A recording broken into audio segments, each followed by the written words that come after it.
ಈ ಜನ್ಮದಲ್ಲಿ ಮಾಡಿರ್ತಕ್ಕಂತಹ ಒಳ್ಳೆಯ ಕೆಟ್ಟ ಶ್ರೇಷ್ಠ ಕರ್ಮಗಳು ನನ್ನ ಆತ್ಮನ ಜೊತೆನೇ ಬರುತ್ತೆ.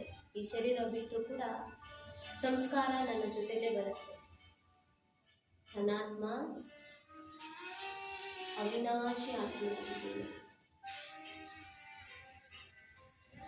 ನನ್ನ ಆತ್ಮನಲ್ಲಿ 7 ಗುಣಗಳಿದೆ.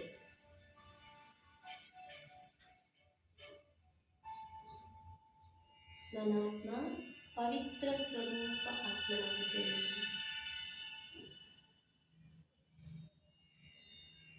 ಆತ್ಮವನ್ನೇ ನೋಡ್ತಾ ಚಿಂತನೆ ಮಾಡಿ. ಶಾಂತ ಸ್ವರೂಪ ಆತ್ಮನಾಗಿದ್ದೇನೆ.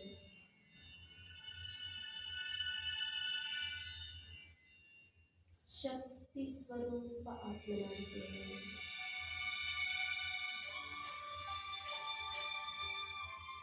ಜ್ಞಾನ ಸ್ವರೂಪ ಆತ್ಮನಾಗಿದ್ದೇನೆ.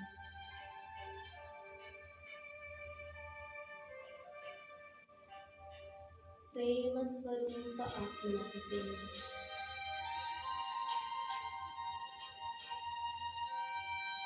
ಆನಂದ ಸ್ವರೂಪ ಆತ್ಮನಾಗಿದ್ದೇನೆ.